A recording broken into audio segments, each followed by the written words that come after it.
Hello, in this video I will show you how to configure the Denon AVR-X550 receiver so that it passes the original soundtrack unchanged.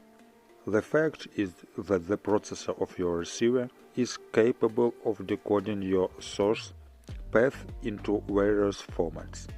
You can do this forcibly, but if you want the sound to go in the initial sound format, then with the help of these buttons on the remote control, you should switch sequentially all the options until you find the direct item. By exposing it, you will receive the sound of the original recorded path in the film without processing. I hope my video helped you. Subscribe to my channel. See also my other videos. Goodbye.